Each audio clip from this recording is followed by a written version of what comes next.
Hello everyone, welcome back to our YouTube channel. Class 9 chapter number 6 को हम discuss कर रहे थे। आज हमने कोई बुक का टॉपिक डिस्कस नहीं करना, लेकिन जितने भी बुक के टॉपिक्स आगे आने वाले हैं, कार्बोहाइड्रेट्स हों, प्रोटीन्स हों, लिपिड्स हों या न्यूक्लिक एसिड्स हों, उन सब को समझने के लिए कुछ बेसिक टर्म्स हैं केमिस्ट्री की। ठीक है, आज हम उन टर्म्स को डिस्कस करेंगे, basic terms to understand biomolecules. ये कोई बुक का टॉपिक नहीं है, लेकिन बुक के जितने भी टॉपिक्स हैं उन सब को समझने के लिए ज़रूरी है कि आपको ये इन चीज़ों का पता हो। तो कोई बहुत ज़्यादा लंबी वीडियो नहीं होगी, मैक्सिमम 10 मिनट्स की वीडियो है, जिसमें मैं आपको हल्का-फुल्का कंसेप्ट दे दूँगा केमिस्ट्री के, जो कि यहाँ पर अप्लाई होने वाले हैं। अगर ये चीज़ें आपको समझ नहीं है तो आप जितना मर्ज़ी कोशिश कर लो, किसी भी बायोमोलिक्यूल्स के स्ट्रक्चर को आप नहीं समझ सकते। तो उन सब को समझने के लिए ज़रूरी है कि आप ये वीडियो देखें। ठीक है जी? अच्छा, चलिए शुरू करते हैं। सबसे पहले आप ये बात याद रख लो कि आप चाहे कार्बोहाइड्रेट्स की स्टडी करो, प्रोटीन्स की स्टडी करो या लिपिड्स की स्टडी करो, इन सब मॉलिक्यूल्स, ये सारे मॉलिक्यूल्स किन एटम से बने हैं? ये 4 एटम से मैक्सिमम। ठीक है, मेनली इन ही 4 एटम से ये सारे मॉलिक्यूल्स बनते हैं। कार्बन है, नाइट्रोजन है, ऑक्सीजन है और हाइड्रोजन है। ठीक है, सबसे ज़्यादा जो उसमें पाए जाते हैं वो कार्बन पाए जाते हैं, तभी तो उन्हें ऑर्गेनिक कंपाउंड्स कहते हैं या ऑर्गेनिक मॉलिक्यूल्स कहते हैं। कार्बन, इसकी मिकदार सबसे ज़्यादा होती है। तो अब इन 4 एलिमेंट्स के बारे में कुछ बुनियादी चीज़ें हैं, वो आप समझ लो। सबसे पहले आप ये समझो ना कि कोई भी ख़ास एटम जो होता है ना, वो कुछ स्पेसिफिक नंबर ऑफ़ बॉन्ड्स बनाता है। मिसाल के तौर पर कार्बन है, ये मैंने कार्बन लिखा। अब ये हाइड्रोजन के साथ बॉन्ड बनाएगा। ठीक है, ये इसने बॉन्ड बना दिया। लेकिन एक ख़्याल आपने हमेशा रखना है कि कार्बन हमेशा हमेशा कार्बन 4 बॉन्ड बनाएगा। कितने बॉन्ड बनाएगा? 4 बॉन्ड। एक बॉन्ड इसने हाइड्रोजन के साथ बना दिया, अब ये मज़ीद कितने बॉन्ड बना सकता है? 3। 3 बॉन्ड मज़ीद बना सकता है, मतलब यहाँ पर भी एक हाइड्रोजन जोड़ सकता है, यहाँ पर भी जोड़ सकता है और यहाँ पर भी जोड़ सकता है। एक कार्बन मैक्सिमम कितने बॉन्ड्स बनाता है? 4 बॉन्ड बनाता है। ये इसी चीज़ को हम केमिस्ट्री में वैलेंसी का नाम देते हैं, the combining capacity of an element with of an atom with other atom. मतलब एक एटम किसी दूसरे एटम के साथ कितने बॉन्ड बनाकर कंबाइन करता है, इस चीज़ को वैलेंसी कहते हैं। तो कार्बन की वैलेंसी क्या है? कार्बन की वैलेंसी 4 है, 4। ठीक है, इस तरह हाइड्रोजन की वैलेंसी 1 है, ऑक्सीजन की वैलेंसी 2 है और नाइट्रोजन की 3। तो पहली बात तो आपने ये याद रखनी है कि ये जो 4 एटम्स हैं या एलिमेंट्स हैं, इनकी वैलेंसी क्या है। हाइड्रोजन हमेशा 1 बॉन्ड बनाएगा, ऑक्सीजन हमेशा 2 बॉन्ड बनाएगा, नाइट्रोजन 3 बनाएगा और कार्बन 4 बनाएगा। ठीक है, अब आप इधर देख लो, इसको अगर आप इकट्ठा करके लिखोगे तो कैसे लिखोगे? सी और एच कितने हैं? 4। तो ये किसका फार्मूला बन गया? मीथेन का। तो मीथेन को अगर आप खोल के लिखोगे ना तो ये ऐसे होता है। अब मैं इन दोनों को मिलाकर एक मॉलिक्यूल बना के दिखाता हूँ आपको, हाइड्रोजन और ऑक्सीजन को। आपको पता है H2O ये किसका मॉलिक्यूल है? पानी का। इसको अगर आप खोल के देखो तो ये इस तरह होता है। एक ऑक्सीजन है, इसके साथ यहाँ पर एक हाइड्रोजन जुड़ा हुआ है और एक हाइड्रोजन यहाँ जुड़ा हुआ है, 2 हाइड्रोजन। ठीक है, तो H2O इस तरह से असल में होता है। अब आप इस मॉलिक्यूल को देखो, हाइड्रोजन ने कितना बॉन्ड बनाया? 1 बॉन्ड। इस हाइड्रोजन ने भी 1 बॉन्ड, लेकिन ऑक्सीजन ने 2 बॉन्ड बनाए, 1 और 2। ऑक्सीजन कितने बॉन्ड बनाते हैं? 2। तो आपने देखा कि वैलेंसी का रोल इन सब मॉलिक्यूल्स में होता है। इसी तरह अगर नाइट्रोजन को आप देखो, NH3 को देखो, NH3 अमोनिया का फार्मूला है, NH3।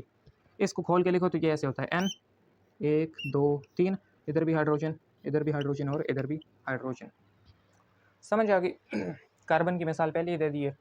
तो ये पहली बात तो आपने ये याद रखना है कि कार्बन हमेशा 4 बॉन्ड बनाएगा, ऑक्सीजन 2 बॉन्ड बनाएगा, हाइड्रोजन 1 बॉन्ड बनाएगा और नाइट्रोजन 3 बॉन्ड बनाएगा। ठीक, अब अगली बात, इन सब में से कार्बन के पास एक ख़ास तरह की सलाहियत है, कार्बन के पास, जिसे हम केटिनेशन कहते हैं। केटिनेशन, केटिनेशन क्या होती है? कार्बन के पास ये सलाहियत है ना कि कार्बन आपस में जोड़ सकता है, सी सी सी सी। इसी तरह ये चेन फिर चलती रहेगी। यहाँ पर भी कार्बन लगा हुआ है, यहाँ पर भी कार्बन लगा हुआ है। कार्बन की ये सलाहियत है कि कार्बन एटम्स आपस में जुड़कर लॉन्ग चेन्स बनाते हैं, बहुत ज़्यादा लॉन्ग्स। कार्बन की चेन बन गई। ठीक है, अब आप इस कार्बन पर रोल करो, इसने कितने बॉन्ड बनाए हुए हैं? 1 और 2। तो मज़ीद कितने बनाएगा? 2 बनाएगा। एक इधर बना लो, एक इधर बना लो, साथ हाइड्रोजन लगा दो। ठीक है, अब इसके कितने बॉन्ड है? 1 और 2, मज़ीद 2 बनाएगा, हाइड्रोजन लगा दो, इधर भी हाइड्रोजन लगा दो। इस कार्बन ने भी ये 1 बॉन्ड बनाया हुआ है, यहाँ पर अगर कुछ नहीं तो हाइड्रोजन होगा, यहाँ पर भी हाइड्रोजन। तो अब ये देखो, कोई भी कार्बन एटम आप उठा के देख लो, सबके 4 बॉन्ड पूरे हैं। यहाँ पर भी हाइड्रोजन लगा लो। ठीक है, तो इस तरह से कार्बन के पास ये ख़ास एबिलिटी है कि वो कार्बन एटम्स की लॉन्ग चेन्स बनाता है, और इसी एबिलिटी को हम केमिस्ट्री में नाम देते हैं कैटिनेशन का। ये दूसरा कंसेप्ट था।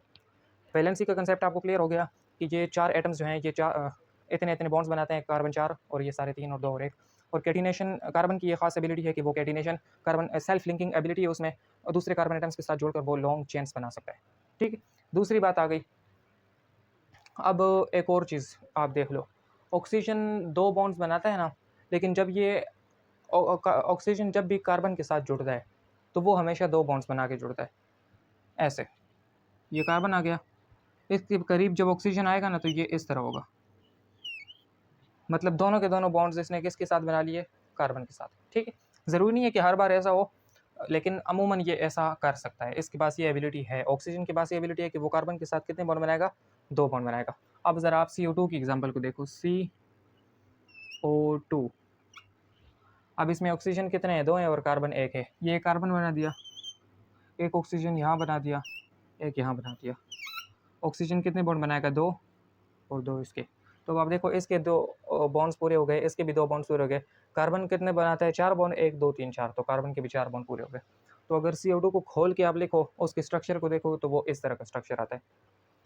ठीक है जी, समझ आ गई। लेकिन अगर इसके पास हाइड्रोजन आ जाए, यहाँ पर ये एक बॉन्ड हाइड्रोजन के साथ बना ले, तो फिर ऑटोमेटिकली ये बॉन्ड टूट जाएगा, ये बॉन्ड टूट जाएगा, तो फिर ये स्ट्रक्चर इस तरह का हो जाएगा। बाकी 3 बॉन्ड कार्बन उसी तरह है, वो किसी न किसी या दूसरे कार्बन के साथ या हाइड्रोजन के साथ वो जुड़े होंगे। ठीक है, तो ये चीज़ इस तरह से ये बॉन्ड आपस में बनते हैं। तो ये दूसरा कंसेप्ट था। अब अगला कंसेप्ट है फंक्शनल ग्रुप्स के बारे में। अच्छा जी, अब इधर देखो, चाहे आप पहले एक मिनट ये मैं स्ट्रक्चर बनाऊँ।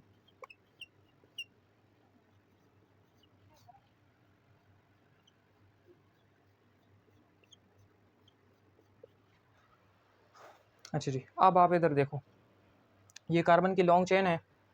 अब आप चाहे कार्बोहाइड्रेट्स को उठा के देखो, प्रोटीन्स को उठा के देखो, या लिपिड्स को उठा के देखो, या न्यूक्लिक एसिड्स को उठा के देखो, सब में आपको ये चीज़ नज़र आएगी, इस तरह के कार्बन के लॉन्ग चेन्स बने हुए हैं। ठीक है, कहीं पे हाइड्रोजन लगा हुआ है, कहीं पे ऑक्सीजन लगे हुए हैं, कहीं के नाइट्रोजन लगी हुई है। तो अब आप मुझे ये बताओ, एक कंपाउंड मैंने आपको दे दिया, मॉलिक्यूल दे दिया, अब आपको कैसे पता चलेगा कि ये कार्बोहाइड्रेट है या प्रोटीन है या लिपिड है, क्या चीज़ है ये? क्योंकि सब के अंदर कार्बन आएगा, हाइड्रोजन आएगा, ऑक्सीजन आएगा, नाइट्रोजन आएगी। तो कोई ऐसी चीज़ होनी चाहिए ना जो कि हर एक के अंदर स्पेसिफिक हो, मतलब वो दूसरे में ना पाई जाए। तो यही कंसेप्ट हम इस्तेमाल करते हैं फंक्शनल ग्रुप का। फंक्शनल ग्रुप्स आप कुछ याद रख लो, एक ख़ास निशानी होती है हर मॉलिक्यूल के अंदर जिससे उस मॉलिक्यूल की पहचान होती है। फंक्शनल ग्रुप से बहुत सारे केमिस्ट्री में, लेकिन 3-4 इधर डिस्कस करेंगे जो कि आगे बायोमॉलिक्यूल्स में इस्तेमाल होंगे। सबसे पहला फंक्शनल ग्रुप आप ये याद रख लो कि एक ऑक्सीजन है, सॉरी एक कार्बन है, कार्बन के साथ जुड़ा हुआ है ऑक्सीजन, डबल बॉन्ड बना के। ठीक है, एक साइड पे लगा हुआ है हाइड्रोजन और दूसरी साइड पे कार्बन की लॉन्ग चेन है। तो अब ये जो फंक्शनल ग्रुप आपको नज़र आ रहे हैं ना, ये जो आपको एटम्स की अरेंजमेंट नज़र आ रही है, ये वाली, मतलब कार्बन के साथ ऑक्सीजन डबल बॉन्ड बना के और एक साइड पे हाइड्रोजन और दूसरी साइड पे कार्बन की लॉन्ग चेन, इसको हम कहते हैं एल्डिहाइड। क्या कहते हैं? एल्डिहाइड्स कहते हैं। जब भी आपको किसी कंपाउंड में या मॉलिक्यूल में इस तरह का स्ट्रक्चर नज़र आएगा तो उस मॉलिक्यूल को या कंपाउंड को हम क्या नाम देंगे कि ये एल्डिहाइड है। ठीक है, एल्डिहाइड है। अगली फंक्शनल ग्रुप है सी डबल बॉन्ड ओ, यहाँ पर लगा हुआ है OH और इस तरफ है long chain of carbon atoms. अगर इस तरह का स्ट्रक्चर नज़र आ जाए कि कार्बन के साथ डबल बॉन्ड बना के ऑक्सीजन है और दूसरी साइड पे OH लगा हुआ है, अब यहाँ पर भी इस ऑक्सीजन के भी 2 बॉन्ड पूरे हो रहे हैं, एक ये बॉन्ड है और एक इस हाइड्रोजन के साथ बॉन्ड है। ठीक है, अगर इस तरह का स्ट्रक्चर नजर आए तो इसको हम कहते हैं कार्बोक्सिलिक एसिड। क्या कहते हैं? कार्बोक्सिलिक एसिड, इसको कार्बोक्सिलिक एसिड कहते हैं। ये आप याद रख लो इस स्ट्रक्चर को। एक और स्ट्रक्चर है,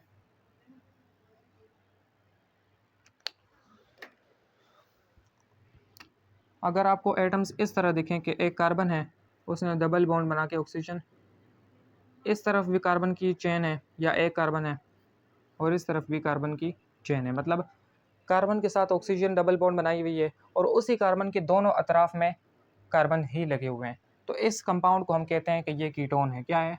कीटोन। इसको हम कीटोन का नाम देते हैं। समझ आ गई? एक और ग्रुप होता है नाइट्रो ग्रुप, उसमें नाइट्रोजन के साथ डबल बॉन्ड बना के ऑक्सीजन और दूसरी साइड पे भी ऑक्सीजन, आगे फिर इस ऑक्सीजन का आगे दूसरा बॉन्ड होगा हाइड्रोजन के साथ या कार्बन के साथ, तो इसको हम नाम देते हैं नाइट्रो ग्रुप। नाइट्रो ग्रुप का नाम देते हैं। ठीक है जी। अब आप चाहे कार्बोहाइड्रेट्स को डिस्कस करो, प्रोटीन्स को या लिपिड्स को, सब के अंदर आपको ये 4 ग्रुप्स नज़र आएंगे। या तो वो कीटोन होगा, या एल्डिहाइड होगा, या कार्बोक्सिलिक एसिड होगा, या फिर नाइट्रो होगा, या फिर इस तरह हो सकता है कि कोई इन दोनों में 2 फंक्शनल ग्रुप मिला के एक नया कंपाउंड बनाया होगा। ठीक है, तो वो फिर हम देख लेंगे साथ ही साथ। एक यहाँ पर हमारा रह गया है, अगर कार्बन के साथ आपको जुड़ा हुआ नज़र आए NH2, तो इसको हम कहते हैं अमाइनो ग्रुप। अमाइनो ग्रुप, समझ आ गई?